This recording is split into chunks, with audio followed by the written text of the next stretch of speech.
Alright, hello YouTube.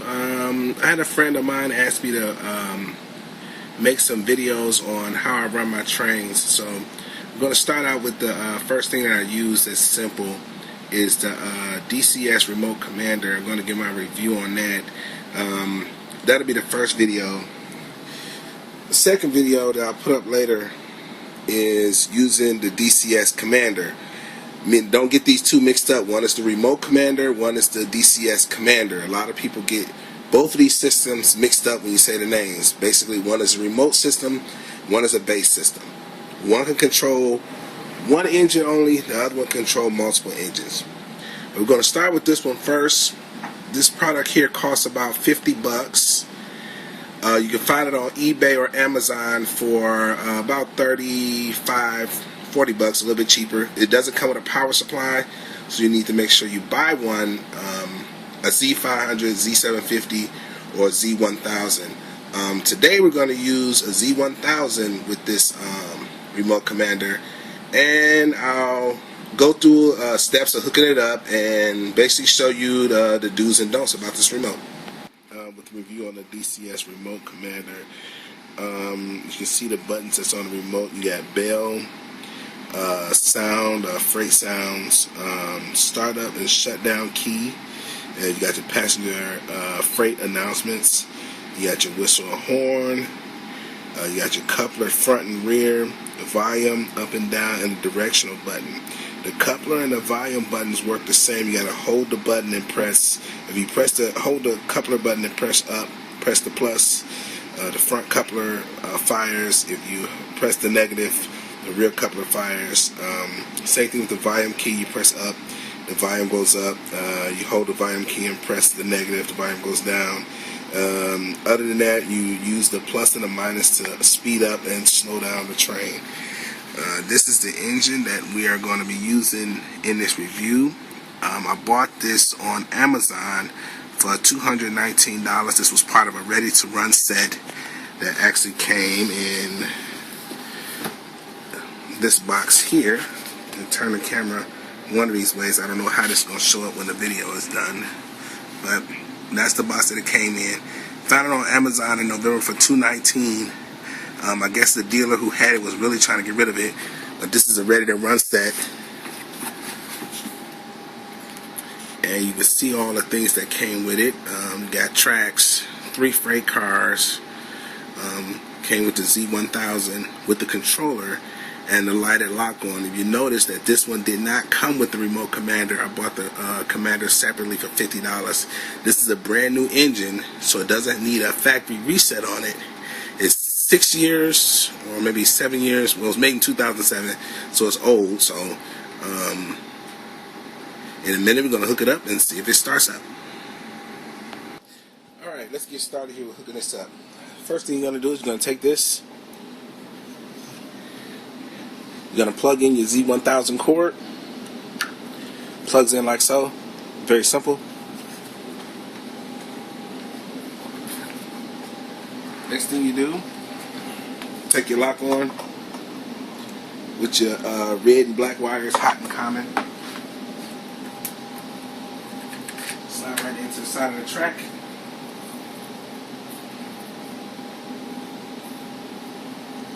Hook these 2 wires up. Same color, red to black.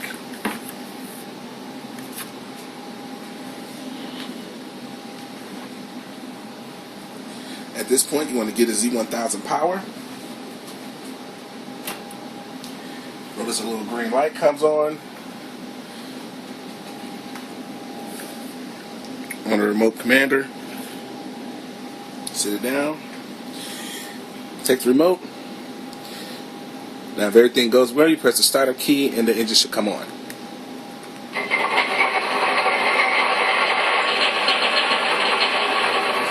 At this point, this engine is now registered with this remote. Should work with any other DCS Remote Commander that you want to run it with. And so you got your bell,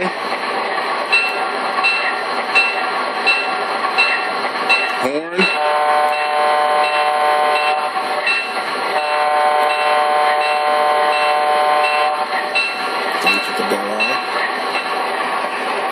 Got your regular sounds.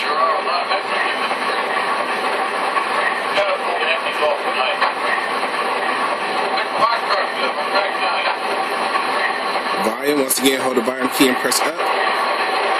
Gives you a lot of volume, even though it kind of go up and down in notches. Press the throttle key forward. Press up on it, press plus on it. And get your engine moving.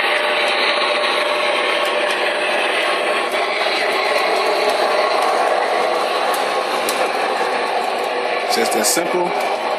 Keep pressing plus.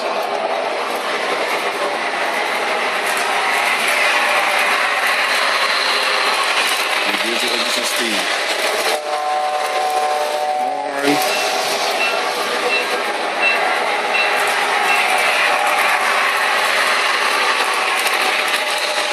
Any sound effects while it's running. Slow it down.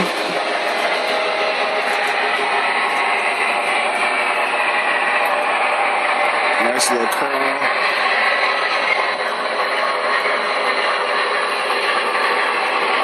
Once we stop.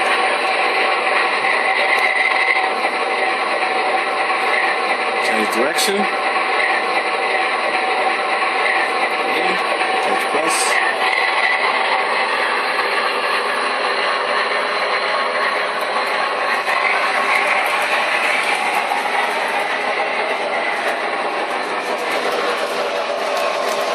Just that simple to hook up.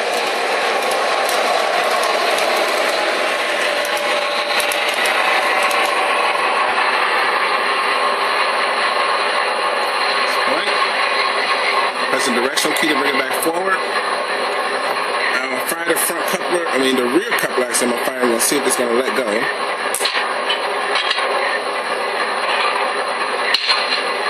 Move forward. Might let go and it might not. Fire it again.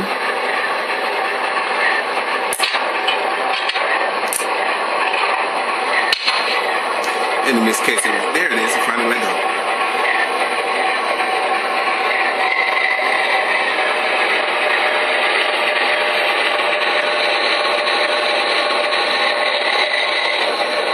It's simple. Bring the volume down.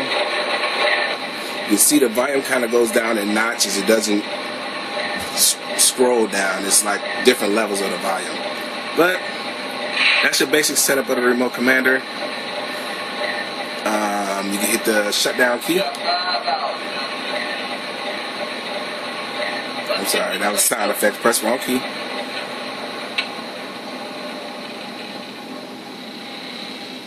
And then it just shuts down. Just that simple. Okay, now that you've seen the basic steps of the DCS Commander, I'm going to show you one other thing. The DCS Remote Commander. I'm going to show you one other thing that's possible with this this little bit of remote. What I'm going to do right now, I'm going to demonstrate how you will hook the remote up for it to work in passive mode. And what a passive mode means is you will hook the remote device, well, not the remote control, but of course the controller device, up to an existing system and its track power.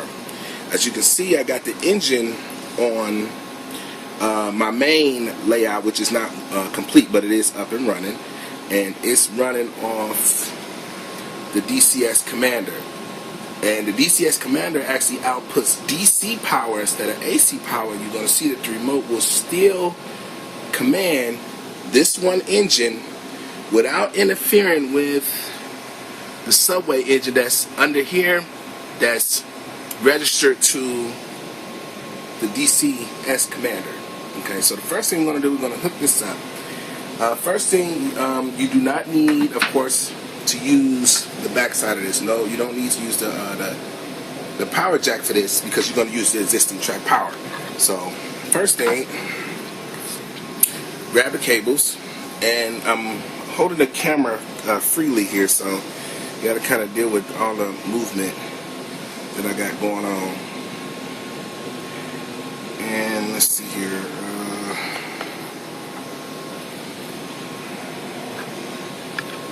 I got one free hand, so one.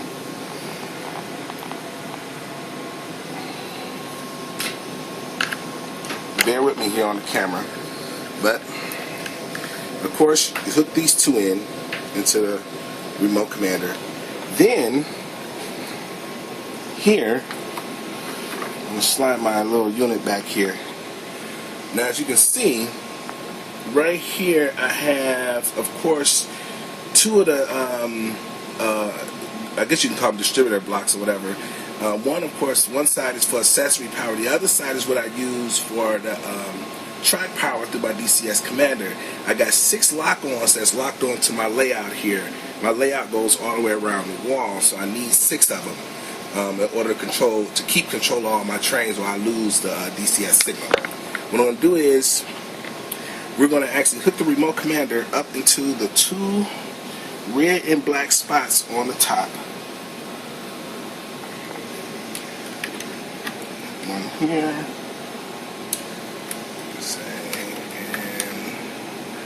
and one there. So you can see that I now plug this in here. Wires running to the commander, to the Remote Commander. I'm sorry, let me get everything right. I'm going to sit this right on top so you can see what's going on here when I start hooking everything up. Now we're going to give the system power.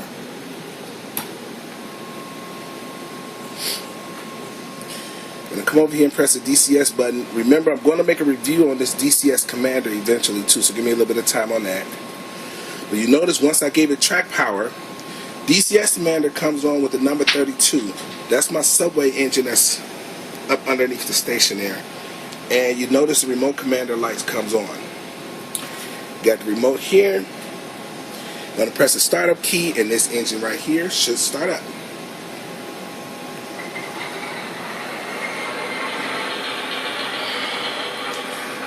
Right in front. Notice it starts up. Works right off. I'm sorry, I'm going to aim it down here. I'm sorry, apologize. Go back a little bit. Turn the volume up a little bit.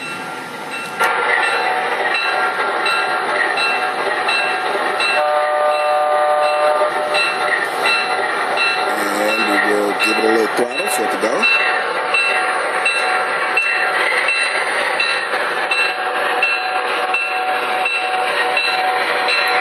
And notice we got movement.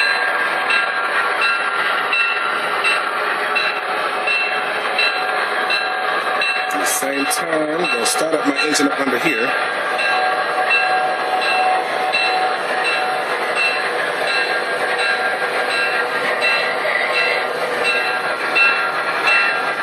I'm going to put this back in reverse.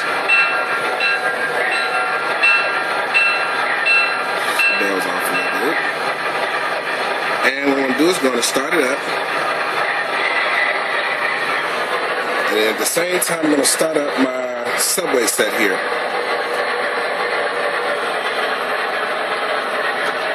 Notice I'm scrolling up on here. Subway is leaving. There's no interference. I'm going to bring the subway down to a stop while he's still going. Direction key. I'm going to bring the subway back in reverse. And I'll use this remote to slow this engine down. Hook it back forward.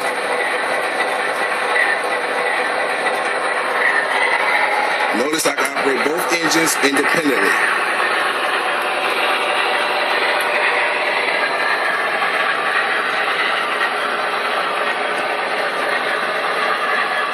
From each other. Okay, to end this video, you can see I got all 3 systems that I use to run the trains around my layout. I use Remote Commander to run my freight system, and it works out pretty good. The only downside, well, there's a couple of downsides to this. First of all, there's no station announcement for subways and trolleys.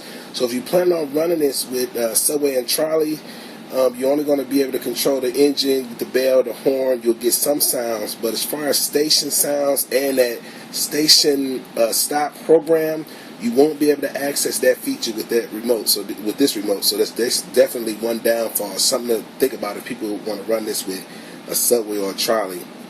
2, there's no e-stop with this remote, and that's one of the big things. If you have a derailment or the train runs too fast or it runs out of control, you don't have a way to shut the power off immediately. Like with the DCS Commander here, you got the E-stop button that'll cut power, all the way around. It's not necessarily a big thing, but still, if you have a derailment and if things malfunction, you can't cut the power off. And then when you put the engine back on the track, you might end up, the engine may get stuck in neutral, and the horn may blow forever. You might not have no control of it. Ain't no telling what that derailment could have did to the engine, which is also another problem with this remote. You cannot do no type of reset with the engine. No factory reset, no feature reset, none of that, which is one of the biggest drawbacks with this. If you bought a ready-to-run set, an up-to-date one, and it came with one of these, you shouldn't have any problems with the engine. But if you do run into a problem, I would recommend that you have access to either the DCS Commander, the full DCS system, or if you can, go out and purchase one of these, the conventional controller. It only costs $50. Come with a 50-watt. It's the Z500. You got a 50-watt power supply. You can use that power supply for accessories, switches, or whatever, and you can use this controller, of course, to control the lights or whatever. But then when you run into a problem and your engine start acting up when running with this remote, you can always hook it up conventionally and see if everything works. If you're having the same problems running it conventionally, then your engine might need to go into repair. But this also has a feature reset. So if you run into problems where the horn is just, you can't control the volume of the horn, it's just blowing loudly, it's blowing continuously, it's too loud, you can't control the volume, the engine's stuck in neutral, it's stuck in reverse, it's stuck forward, whatever the case is, maybe you can't fire one of the couplers, you always can go back to this and do the horn, horn once, bell 5 times, was it 1, 2, 3, 4, 5, 6, and your horn will give, your engine will give 2 beeps, and your engine will be reset. And then that way you can take your engine back, disconnect this, put it back to this, and everything should work fine. Now, the only way that you will run into a bigger problem is if your engine ID number changes for some reason. If you bought your engine brand new, like I say, a ready-to-run set or something like that, you should not have that problem. If no one else has run the engine and the engine has not been on either a DCS Commander or a DCS full system, you shouldn't run into that problem. But if you do run into for some reason that ID has changed, or one of the big things is you buy a engine that someone has sold you and told you that it's new, and you get it home and it doesn't work with this, meaning that it's not new, it's either been tested on a full system or it's been used and it's been on a full system, then you're going to have access to one of these. This one does have a reset key to do a factory and a feature and a factory reset, and or you can hook it up to a full DCS system, or you're going to have to take it to a dealer and get it hooked up. That also goes to when you're buying a Proto 2 engine that's used, or you don't know if it's been tested or whatever. You get it home and you check it out and it doesn't respond to the Remote Commander, then you're going to have to either put it on one of these 2 systems, either the DCS Commander or the full system. Basically right now I think I done pretty much touched on everything that's dealing with the Remote Commander. On my next video I'm going to give a demonstration of this DCS Commander, which is better than this, plus it has factory and feature reset, so you'll be able to reset your engine just like you got the full system. You got more keys, more options, and you can run more engines. The only downside with this is, of course, is the 5 amps, so you got to kind of watch it when it comes to how many engines you can run, but it does have basically a dial on here to let you know how many amps you're going to end up using. I run 3 subways with 4 cars. 3 subways, 3 engines and 3 add-ons attached. So it's a total of 12 cars, and I get up to about 4.7, 4.8 amps, you know what I'm saying, before, and I can run it with no problem. Anything more than that, of course, the circuit breaker is going to pop. So anyway, I'll get into this in the next video. Thanks for watching.